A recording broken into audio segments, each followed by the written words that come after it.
Shri Sumit George, ഇവിടെ റെജി ലൂക്കോസ് പറഞ്ഞ ഒരു കാര്യമുണ്ട്. ഇതിൽ സഭകൾ എന്ത് നിലപാടെടുത്താലും വിശ്വാസികൾ അതോടൊപ്പം നിൽക്കുകയില്ല എന്ന്. അതുമാത്രമല്ല, ഇടതുപക്ഷം ഉള്ളതുകൊണ്ടാണ് ഇവിടെ ന്യൂനപക്ഷങ്ങൾക്ക് സ്വതന്ത്രമായിട്ട് പ്രവർത്തിക്കുവാൻ കഴിയുന്നത്, ജീവിക്കുവാൻ കഴിയുന്നത് എന്നും. ഞാൻ ഈ കഴിഞ്ഞ ഏകദേശം അരമണിക്കൂറായി ഈ ചർച്ച വളരെ ശ്രദ്ധയോടെ കേട്ടിരിക്കുകയായിരുന്നു. അപ്പോൾ ഇപ്പൊ ഈ പറഞ്ഞ രണ്ട് വിഷയങ്ങൾ, ഒന്ന് ഇടതുപക്ഷം ഉള്ളത് കൊണ്ടാണ് കേരളത്തിൽ ക്രിസ്ത്യാനികൾക്ക് പ്രത്യേകിച്ച് ന്യൂനപക്ഷങ്ങൾക്ക് നിലനിൽക്കാൻ കഴിയുന്നതാണ് ഒരു വാദം. അപ്പൊ ഞാൻ ചോദിക്കുന്നത്, ഈ രാജ്യത്ത് മുഴുവനായും രാജ്യം മുഴുവനുള്ള ക്രിസ്ത്യൻസ് അല്ലെങ്കിൽ ന്യൂനപക്ഷങ്ങൾ CPM-ന്റെ സംരക്ഷണത്തിലാണ് എന്നുള്ളതാണ് ശ്രീ റെജി ഇവിടെ സൂചിപ്പിച്ചത്. രണ്ടാമത്തെ കാര്യം എന്ന് പറയുന്നത്, ഇപ്പോ ഇവിടെ ഏറ്റവും കൂടുതൽ ചർച്ചകൾ നടക്കുന്ന ഒരു പ്രശ്നം എന്ന് പറയുന്നത്, ഞങ്ങൾ അതായത് BJP-ക്കാർ പോയി ക്രിസ്ത്യൻസ് പുരോഹിതന്മാരെ, പിതാക്കന്മാരെ അങ്ങോട്ട് പോയി കാണുന്നു, അവർക്ക് കേക്ക് കൊടുക്കുന്നു. അതെന്തോ ഭയങ്കര പ്രശ്നമായിട്ടാണ് ഇവിടെ ഇവർ അവതരിപ്പിക്കുക. ഇപ്പൊ ഇവർ തന്നെ പറയുന്നു കേരളത്തിന് സാഹോദര്യത്തിന്റെ സ്വഭാവമുണ്ട്, അതിന്റെ ഒരു സംസ്കാരമുണ്ട്.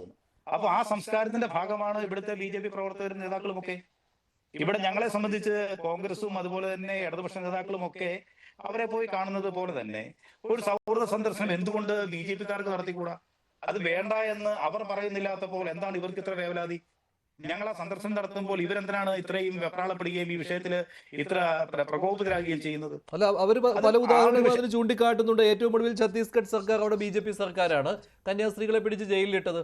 ഇങ്ങനെയുള്ള കാര്യങ്ങളാണ്. അതായത് ക്രൈസ്തവ വേട്ടയാണ് അവർ ഉദ്ദേശിക്കുന്നത്, അവർ പറയുന്നതും. അത് വിശ്വാസികൾക്ക് മനസ്സിലാകുന്നുണ്ട്, പക്ഷേ സഭാ നേതൃത്വങ്ങൾക്ക് മനസ്സിലാകുന്നില്ല. അല്ല, ഇത് സഭാ നേതൃത്വം എന്ന് പറയുന്നത് അവർക്ക് മനസ്സിലാകുന്നില്ലെങ്കിൽ ബഹുമാനപ്പെട്ട പാമ്പ്ളാനി പിതാവിനെതിരെ എന്തിനാണ് ഗോവിന്ദൻ മാഷ് ഇത്ര പ്രകോപിതനാകുന്നത്? അത് മനസ്സിലാകുമെന്നുള്ളത് കൊണ്ടാണ്. അദ്ദേഹം എന്താണ് പറഞ്ഞത്? അദ്ദേഹത്തിന്റെ സംസ്കാരത്തിനനുസരിച്ച് അത് കേന്ദ്ര ഗവൺമെന്റിന് നന്ദി പറഞ്ഞു, പ്രധാനമന്ത്രിക്കും അമിത്ഷായ്ക്കും നന്ദി പറഞ്ഞു. അതുപോലെ തന്നെ ഇവിടെ കപിലച്ചൻ സൂചിപ്പിച്ചതുപോലെ മറ്റു രാഷ്ട്രീയ കക്ഷികളോടും അദ്ദേഹം ആ നന്ദി രേഖപ്പെടുത്തിയല്ലോ. പിന്നെ അത് ഞങ്ങളോട് പറഞ്ഞു എന്നുള്ളതിന്റെ പുറത്ത് എന്താണ് ഇത്ര പ്രശ്നം? അത് സാമാന്യ മനുഷ്യന് മനസ്സിലാവുന്ന ഒരു കാര്യമല്ലേ? ഇപ്പൊ നമ്മളിപ്പോ ഈ ഛത്തീസ്ഗഡിലെ വിഷയം പറഞ്ഞു, ശ്രീ റെജി ലൂക്കോസ് തന്നെ പറഞ്ഞു 68-ൽ ആ നിയമം അവിടെ കൊണ്ടുവന്നത് കോൺഗ്രസ് ആണ്. ഈ 68-ൽ നിയമം കൊണ്ടുവന്നത് അവിടെ നിൽക്കട്ടെ, ഈ 2022-ൽ ഒരു 5 അച്ഛന്മാരെ പിടിച്ച് അവിടെ അകത്തിട്ടിട്ട് ശ്രീ റെജി ലൂക്കോസിന് അറിയാമെന്ന് എനിക്കറിയാം. അവിടെ അവർ പുറത്തിറങ്ങിയ 114 ദിവസം കഴിഞ്ഞിട്ടാ. അന്ന് ഈ 114 ദിവസം കഴിഞ്ഞ് ഇറങ്ങിയപ്പോ ഈ പറയുന്ന നിങ്ങളുടെ ഒരു നേതാക്കളും അന്ന് അവിടെ പോയി പ്രശ്നം ഉണ്ടാക്കാൻ പോയില്ല. ഞങ്ങൾ ഈ 8 ദിവസം അവിടെ 8 ദിവസത്തോളം തുറങ്കിൽ കിടന്നു എന്നാണ് പറഞ്ഞത്. പക്ഷെ 8 ദിവസമേ കിടത്തിയുള്ളൂ. അതിന് ശക്തമായ ഇടപെടലുകൾ ഈ BJP-യുടെ സർക്കാരിന്റെ ഭാഗത്തുനിന്ന് ഉണ്ടായി. അങ്ങനെ ഒരു ആ വിഷയം അത് ജാമ്യത്തിലെടുത്തുകൊണ്ട് നിയമപരമായ രീതിയിൽ മുന്നോട്ട് പോകണമെന്നൊരു അഭിപ്രായം വരികയും ശ്രീ രാജീവ് ചന്ദ്രശേഖർ അതുമായി ബന്ധപ്പെട്ട് കേന്ദ്ര നേതൃത്വത്തെ സംബന്ധിച്ചുകൊണ്ട് നമുക്ക് എല്ലാവർക്കും അറിയാം. പക്ഷെ അത് കുറെ സമൂഹത്തിലേക്ക് ആ വിഷയം സത്യസന്ധമായതുകൊണ്ട് അത് ജനങ്ങൾ മനസ്സിലാക്കുന്നു എന്നുള്ളത് കൊണ്ടാണ് ഇവർക്ക് ഇത്ര പ്രശ്നം. അതല്ലെങ്കിൽ എന്തിനാ പ്രശ്നം? ഞങ്ങള് പിതാക്കന്മാരെ കാണുന്നുണ്ടോ? പിതാക്കന്മാർ ഞങ്ങളോട് പറയുന്നുണ്ട്, ഇവർക്ക് ഇവരുടെ ആശയങ്ങൾ പറയാമല്ലോ. ഇപ്പൊ ഞാൻ പറയാം, രാജ്യത്തുടനീളം ഉണ്ടായിരുന്ന ഈ സംവിധാനം ഇത്രയും ന്യൂനപക്ഷങ്ങളെ സംരക്ഷിച്ചുകൊണ്ട് ഇത്രയും ശക്തമായ ഭരണം നടത്തിക്കൊണ്ടിരിക്കുന്ന ഒരു പാർട്ടിയാണ് ഇടതുപക്ഷമെങ്കിൽ എന്തുകൊണ്ടാണ് ഈ കേരളത്തിൽ മാത്രം ഈ സംരക്ഷണം ഏറ്റെടുക്കാവുന്ന തരത്തിലേക്ക് ഇവർ ചുരുങ്ങിപ്പോയത്? ഞങ്ങൾ ചുരുക്കിയതൊന്നും അല്ലല്ലോ. അപ്പൊ അത് ഞങ്ങൾ ആ വിഷയത്തിലേക്കൊന്നും കിടക്കുന്നില്ല. ഞാൻ പറയുന്നത് ഇത്രയേ ഉള്ളൂ, ഇവിടെ ന്യൂനപക്ഷങ്ങൾക്ക് കൃത്യമായ അവർക്ക് അവരുടെ ആശയങ്ങളും സംവിധാനങ്ങളും ഉണ്ട്. അവരനുസരിച്ച് ചെയ്യട്ടെ. അവരും ഈ വിദ്യാഭ്യാസമുള്ളവരല്ലേ, അവരും കാര്യങ്ങളെല്ലാം കാണുന്നില്ലേ? ശരി, ശ്രീ റെജി ലൂക്കോസ്, അതാണല്ലോ ശരി. കാരണം ഇക്കാര്യത്തിൽ കൃത്യമായിട്ട് ബോധ്യം വന്നതുകൊണ്ടാണ്, ആർക്കൊക്കെ നന്ദി പറയണമെന്ന് തോന്നിയത് കൊണ്ട് തന്നെയാണ് നന്ദി പ്രകാശിപ്പിച്ചത്. അപ്പോൾ നിങ്ങൾക്ക് മാത്രമേ നന്ദി പാടുള്ളൂ, മറ്റുള്ളവരോട് നന്ദി പറയാൻ പാടില്ല.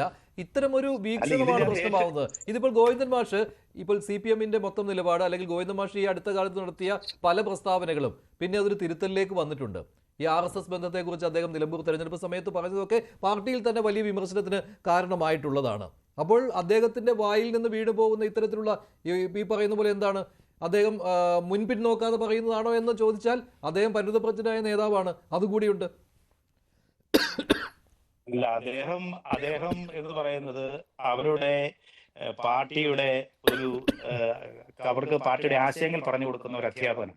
അപ്പൊ അത്തരത്തിൽ ആശയങ്ങളിൽ ഉറച്ചു നിൽക്കുന്ന ഒരു വ്യക്തിയാണ് അദ്ദേഹം. അദ്ദേഹത്തിന്റെ ആശയമാണ് പറഞ്ഞത്. അപ്പൊ എനിക്ക് ഇതിനകത്ത് ഏറ്റവും വിരോധാഭാസമായി തോന്നുന്നത്, CPM പോലത്തെ ഒരു പാർട്ടി വിശ്വാസ സമൂഹത്തിന്റെ വിഷയത്തിൽ ഇത്ര ശക്തമായി ഇടപെടുന്നത് കാണുമ്പോഴാണ്. അവര് വിശ്വാസ സമൂഹത്തിന് ഏത് അർത്ഥത്തിലാണ് അവർ അനുകൂലമായി നിൽക്കുക? അവരുടെ കൂട്ടത്തിലുള്ള ഒരാൾ വിശ്വാസത്തോട് ചേർന്ന് നിൽക്കുകയോ അമ്പലത്തിൽ പോവുകയോ പള്ളിയിൽ പോവുകയോ ചെയ്താൽ അവരെ പരസ്യമായി ശാസിക്കുന്ന ഒരു പ്രസ്ഥാനം. അവര് വിശ്വാസ സമൂഹത്തെ എന്നും അകറ്റി നിർത്തിയിട്ടുള്ളൂ. ശബരിമല ആയിക്കൊള്ളട്ടെ, നമ്മുടെ പാലാ പിതാവിന്റെ വിഷയത്തിലായിക്കൊള്ളട്ടെ, പിതാവിനെതിരെ കേസെടുക്കണം എന്ന് പറഞ്ഞ സംവിധാനം, പിതാവിനെതിരെ കേസെടുക്കണമെന്ന് പരസ്യമായി പറഞ്ഞു എന്ന് മാത്രമല്ല, നമുക്കറിയാം നമ്മുടെ ഒരു പിതാവിനെതിരെ, താമരശ്ശേരി പിതാവിനെതിരെ പറഞ്ഞ നികൃഷ്ട ജീവി എന്ന.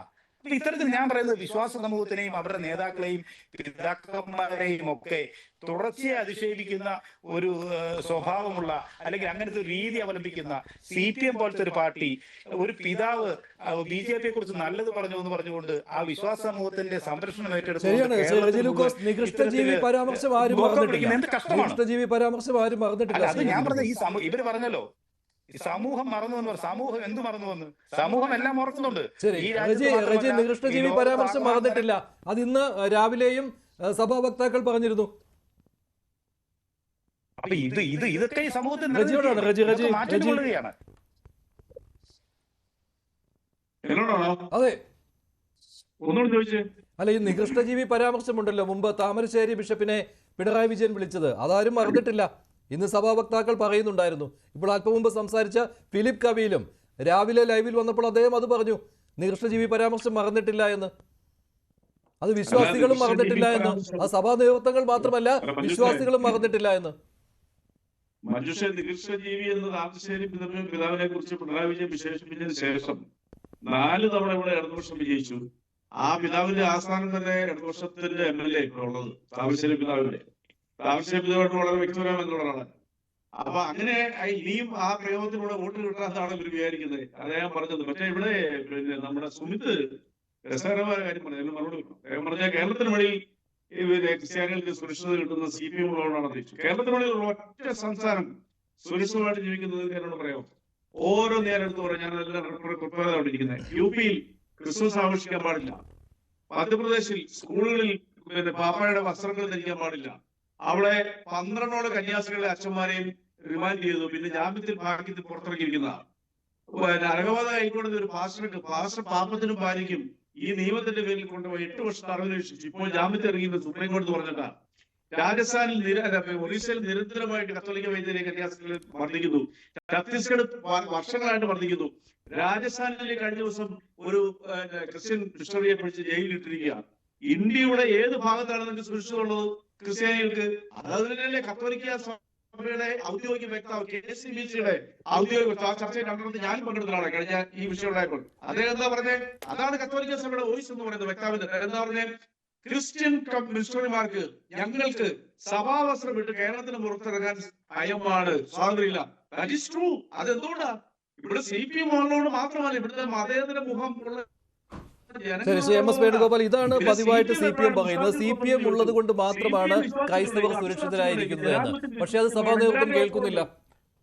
സഭാ നേതൃത്വത്തിന് ഇന്ത്യ മൊത്തമുള്ള രാഷ്ട്രീയ സംവിധാനങ്ങളെക്കുറിച്ച് നല്ല ബോധ്യമുണ്ട്. അവർക്കറിയാം ബംഗാളിൽ CPMകാർ, അതുപോലെ തന്നെ ത്രിപുരയിൽ CPMകാർ RSകാരുടെ കാര്യാലയത്തിൽ പോയാണ് ഈ പിന്നെ മമതാ ബാനർജിയുടെ റോഹിന്ത്യൻ പിള്ളേർ വന്ന് അടിച്ചപ്പം അഭയം തേടിയത്. ഇതൊന്നും ആരും മറന്നുപോയിട്ടില്ല.